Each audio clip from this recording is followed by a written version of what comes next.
আসসালামু আলাইকুম। Sabina healthy and tasty food কিচেনে সকলকে স্বাগত জানাই।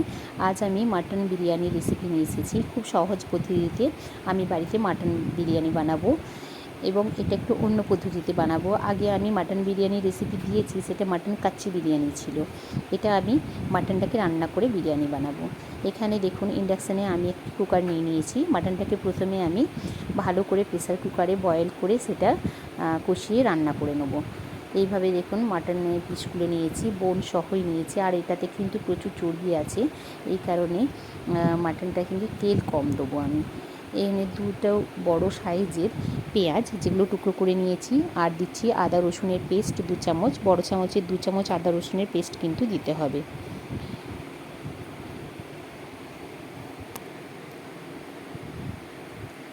লবণ দিচ্ছি আমি পরিমাণ মতো, মানে 2 চামচ লবণ দিলাম।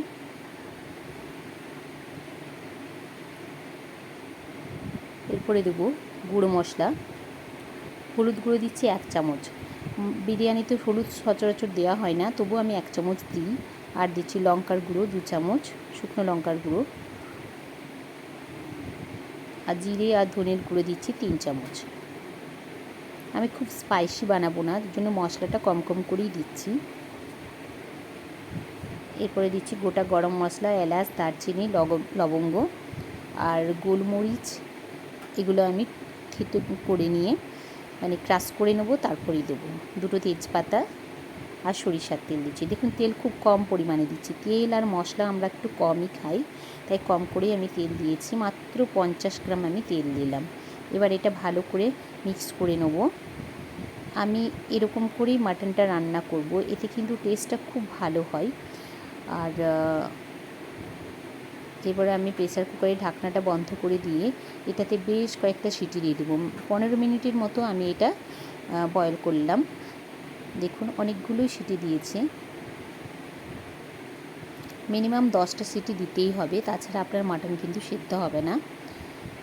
এরপরে আমি ইন্ডাকশানটি বন্ধ করে দিলাম।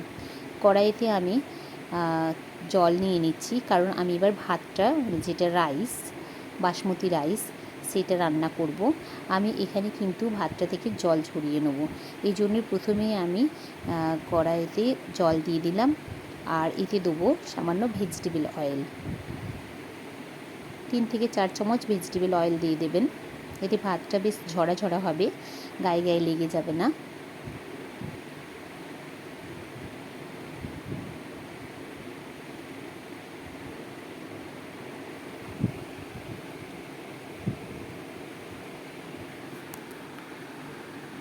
গোটা গরম মশলা দেবো এখানে আমি, তেজপাতা, এলাচ, দারচিনি, লবঙ্গ দিয়ে দিলাম।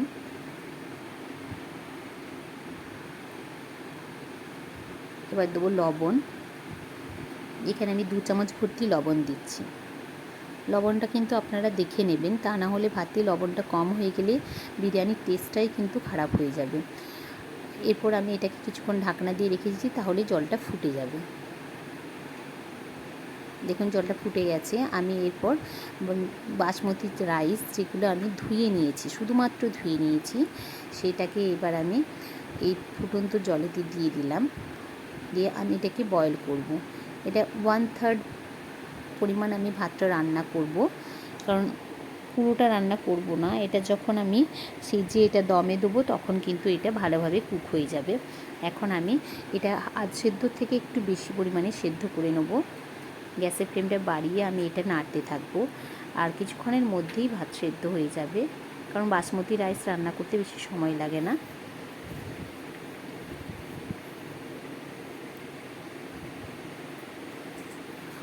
যারা ভেবে থাকেন যে বিরিয়ানি রান্না করা অনেক কষ্ট, অনেক সময় সাপেক্ষ, তাদেরকে বলবো তারা যেন অবশ্যই আমার এই ভিডিওটি দেখে এরকমভাবে বিরিয়ানি বানান, কারণ এটা আমি খুব সহজ পদ্ধতিতে বানাচ্ছি, খুব সহজেই হয়ে যাবে এই বিরিয়ানিটা। দেখুন ভাতটা হয়ে গেছে, আমি এটা এবার ছেঁকে নিচ্ছি। একটু পাত্রের উপরেই নিয়ে নিচ্ছি, জলটা যাতে নিচে দিকে ঝরে যায়।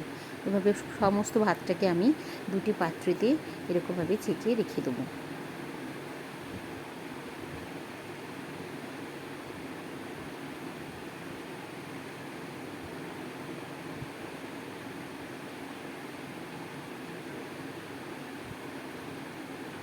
দেখুন ভাতটা বেশ ভালোই হয়েছে। এরপর আমি কড়াইটা ভালো করে ধুয়ে পরিষ্কার করে নিয়েছি। কড়াইটাতে কিন্তু আমি আজকে বিরিয়ানি রান্না করব। আমি এখানে প্রথমেই বেরেস্তাটা বানিয়ে নিচ্ছি। ভেজিটেবল অয়েল দিয়ে দিয়েছি বেশ খানিকটা, আর দেবো সামান্য ঘি। এখানে ঘিটা আমি এখনই দেবো বেরেস্তাটার সাথেই, তাহলে কি হবে, ঘিয়ের যে ফ্লেভারটা খুব সুন্দর আসে। এটা গরম হয়ে যাবে বলে তখন ঘিয়ের গন্ধটা বেরিয়ে আসে। আর একটু ঘি দেওয়ার চেষ্টা করবেন, এতে বেরেস্তাটা ভালো হলেই কিন্তু বিরিয়ানির একটা সুন্দর গন্ধও বেরিয়ে আসে। দেখুন আমি এখানে 4 চামচের মতো ঘি দিয়ে দিয়েছি। আর এখানে আমি পেঁয়াজ দিয়ে দিলাম। পেঁয়াজগুলো একটু লাল মতো করে ভালো করে ফ্রাই করে নেব।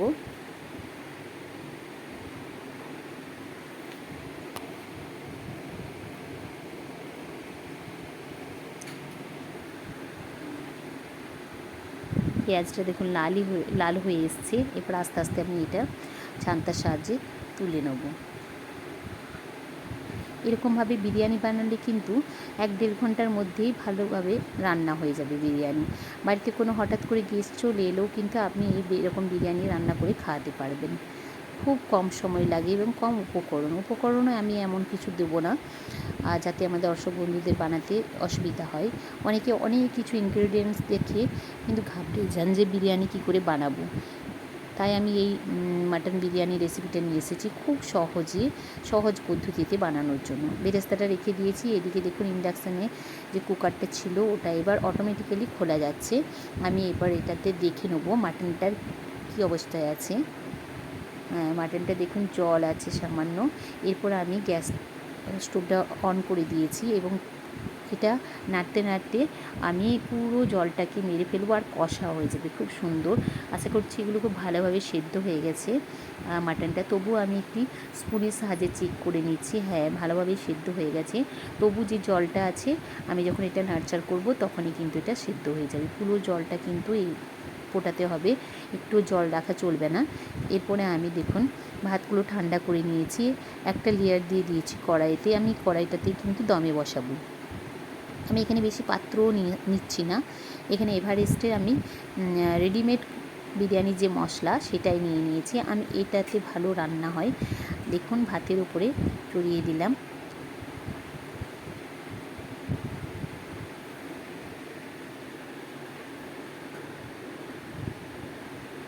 এবার বেরেস্তা, অর্ধেকটা বেরেস্তা আমি এখানে দিয়ে দিচ্ছি। ভাতের উপরে ভালো করে বেরেস্তাটা ছড়িয়ে দিলাম আর সামান্য তেলও দিয়ে দিয়েছি। এবার মাটনটা ওপরে দিয়ে দেবো।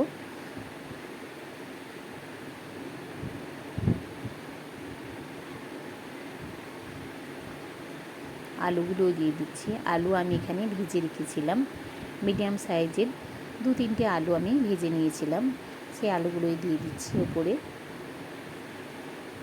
এরপরে আবারও আমি একটা ভাতের লেয়ার দেবো, কিন্তু এর উপরেও আমি কিছু বিরিয়ানি মশলা দেখুন ছড়িয়ে দিচ্ছি। বিরিয়ানি মশলাটা এই সময় দিলেও ভালো হয়, অনেকে মাটনটাতেও দেয়, কিন্তু আমি আজকে মাটনে দিইনি, আমি ভাতের উপরেই ছড়িয়ে দিচ্ছি। এরপর ভাতটাকে আস্তে আস্তে আমি বিরিয়ানি মশলা দিয়ে মাখিয়ে নেব। অনেকে এই সময় একটু যারা চিনি খেতে ভালোবাসেন তারা এই বেরেস্তার সাথে একটু করে চিনি দিয়ে দেবেন। আর বাকি যে বেরেস্তাটা ছিল সেটাও আমি দিয়ে দিলাম, সেটাও আমি এখানে মাখিয়ে নেব। আর চিনি দিলেও কিন্তু ভালো লাগে খেতে। আমি দিয়েছি, সামান্য চিনি দিয়েছি, ওটা স্কিপ করে গেছি, তা আপনারাও দেবেন। এরপরে দেখুন উপরে আরেকটা আমি লেয়ার দিয়ে দিলাম।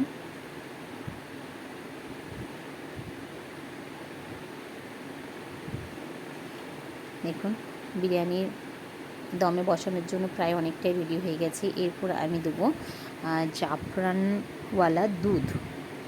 না, ওপরে যে তেলটা ছিল মাটনের, ওই তেলটা আমি একটু বেশ খানিকটা দিচ্ছি এখানে, মানে ওটাতে ভালো হয়, কালারটাও ভালো আসে, খেতে ভালো হয়।